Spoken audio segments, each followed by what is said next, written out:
So Back in Action. This has been a heavily promoted Netflix movie that debuted at the top of the year. This is pretty much being positioned as the big comeback for Cameron Diaz, who's not Hmm. been in a movie in over 10 years now. She pretty much had Wow. made it very known that she retired from acting. She released a string of comedies, I think in 2013 to 2014, and her last official film on record was Annie, which came out in 2014, which Mm, ironically enough also starred Jamie Foxx, and so they worked together previously, and so that's true. her last movie is now also her first movie back working alongside Jamie Foxx. She went on to do a lot of other stuff, a lot of family time. She had some businesses that she ran, just a lot of personal interests that she dove into. But this is obviously a big comeback for her because she was, one of the most recognizable, popular, and powerful actresses in Hollywood, and also one of the highest paid. So huge, huge name here. But I would also say it's somewhat of a comeback, I guess, for Jamie Foxx, who's been through a lot over the past few years. He's not been Hmm. away per se, but he did have that big health scare in Yeah. 2023 in which we didn't really understand and know what was going on with him, but he actually just revealed in his stand-up special, which is also on Netflix, Hmm. exactly what happened to him. Essentially, he had somewhat of a stroke, a brain bleed, just a lot of really, really scary stuff that happened to him. And so we almost lost Jamie, but he's been consistently been able to put out stuff along with this movie and a couple of other things that have come out over the past few months as well. But with all of that out the way, man, this is a movie we got a chance to check out after its debut on Netflix. So I'll pass it to you. What did you think about Back in Action? Yeah. This is Back in Action is interesting. Like you said, Jamie Foxx, Cameron Diaz is like, okay, never how are they going to work together in this Netflix action film? And pretty much this film is about two spies who are about to have a baby. And so because they're about to have a baby, they leave the spy world behind and start a family. And of course, when their family is mature enough, some of their spy past comes back and kind of tries to ruin their family, and the kids do not know that they are spies at all. And that premise is fine. Something I felt before. Very Incredibles, Mr. and Mrs. Smith feeling, a lot in there. But man, this movie is it's very TV coded. It's not a very good film. It feels like it came out on Netflix. It feels like we have these two stars. Let's just kind of do some stuff and have some fun. I will say I didn't hate the watch of the film. I thought it was fine. I think the beginning is too long. That probably is the part that I was like, man, we took a long time to get to the point. I think, but I think some of it is dumb fun. I don't think it's a good movie by any means, but I was like, this is another one of those. If this thing was on, if you were changing channels back on cable, you'd watch it and be like, wow, okay, whatever, I guess. But because it's on Netflix and it's a whole production, it's a whole thing, and they market it, and it's like, dang, this movie's not as good as it should be, particularly because we have Cameron Diaz and Jamie Foxx. And in my surprise, I didn't even know she was in the movie. Glenn Close is in this thing. I was like, where did she come from? Where did Glenn Close come from? So Andrew Scott's in it. They just kept blowing my mind with the people that were in the film, given the kind of film it was. And so it's nothing to take seriously.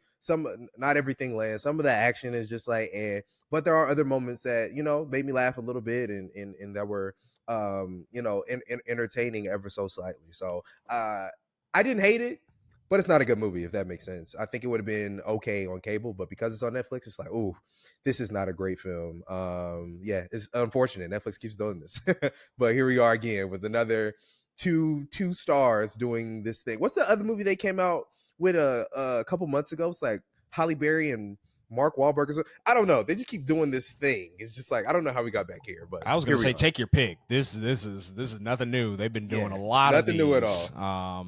This is a part of the picks that they have their actors and actresses that perform exceptionally well on the algorithm. And I think that there's now a clear distinction between what a movie star is and what a Netflix star is. I think that those are two separate things, and they don't Interesting. they don't really overlap. And perhaps there are movie stars, or at least actors who used to be movie stars, because that's kind of like an outdated concept, I guess for the Yeah. most part, who I would consider now to be Netflix stars as opposed to like your traditional movie stars. But Back in Action, it represents more of the same of what we've seen out of Netflix in terms of the movies that they decide to greenlight and produce. This is pitting two very prominent, very famous faces together and giving us, that really glossy, very well produced action.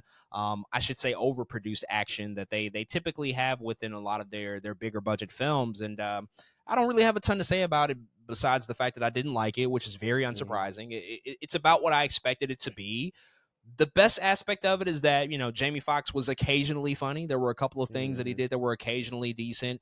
Him and Cameron Diaz had okay chemistry. It wasn't the best that I've ever seen. A little weird that they were never physical in the movie. I found that to be just Yeah. strange, which is just like Mhm. another consistent theme that pops up. Just like the lack of like sex and intimacy in movies is just crazy to me these days, but it is what it is. And just like the story itself is very generic, something we've seen before. Mhm. Retired agents, retired spy agents pulled back in, literally back into action after being away for so long and starting a new life and having to balance the real family and the real responsibilities with the responsibilities of like, oh, we have to save the world or we have to stop this person for whatever reason. It's all stuff you've seen before. You've seen it a million times before. It's nothing new, unfortunately. There's just a lot of quips, a lot of the same sort of writing style that's just kind of played a lot of bigger budget movies for the past 10 years, I would say. Just all stuff that I've just, sort of expected to come from Netflix in terms of the movies that they produce. And so that's really that. But, what I do find interesting, because you brought this up, like the idea of like TV movie, I did notice Mhm. in these precursors this year, and this might have been like the case for a few years now. I just didn't really pay much attention to it, but I believe at the DGAs there is a category that acknowledges directors of TV movies, and Mm.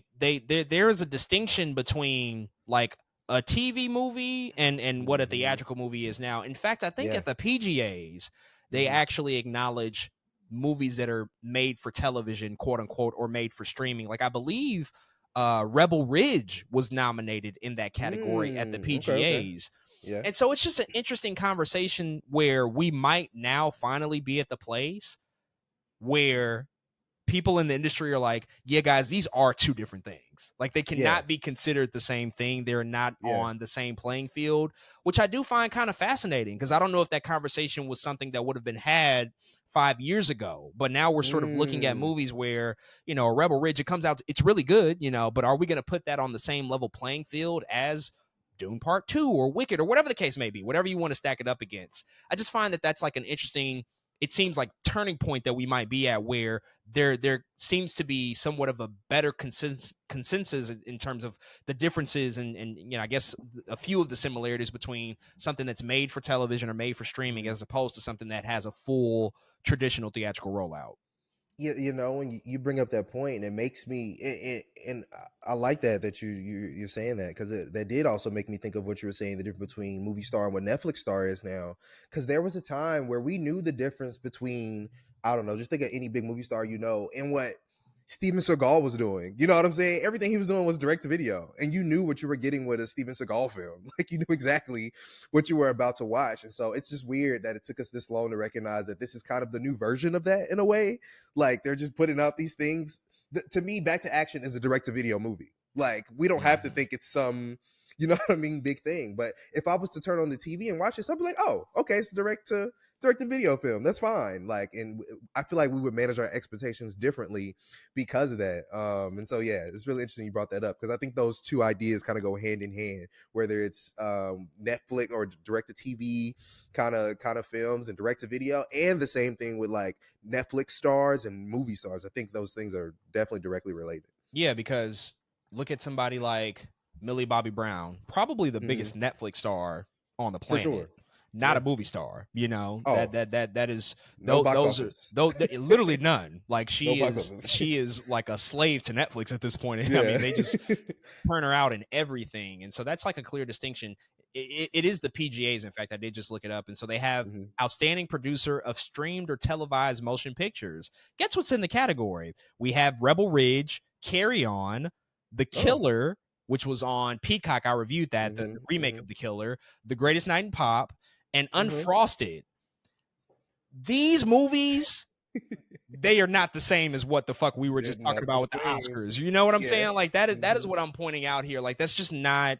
And I'm actually glad that it feels like we're kind of getting to that place where that conversation is happening. But I don't know if it matters that much because I don't know if Hmm. audiences have conditioned themselves to even think that way. I don't even know if people are even Mm. thinking that way. Like when somebody fires something up on Netflix, they're not really thinking, I'm assuming they're probably not really thinking like, oh, this is presenting itself as like a big Mm. theatrical feature film, but I have access to it here at home. I think people are just like, it's a movie. It's a Mm. movie, and streaming has blurred that line as opposed to like what you Yeah. said, like back in the day, TV movie, very clear distinction. That was easy to Yeah. call out, but now it's a little bit blurred because we do have these huge stars. We have Jamie Foxx and Mhm. Cameron Diaz. Like, they're Yeah. not opening movies at the box office, but they're probably doing well on Netflix or other streamers. And Mhm. so, yeah, something I guess we'll continue to unpack and think about over the next couple of weeks and few months as we start to see more of these. But it's an interesting place to be. But folks, those are all of our thoughts on Back in Action, the new Netflix movie. If you checked it out, hit us up and let us know what you think.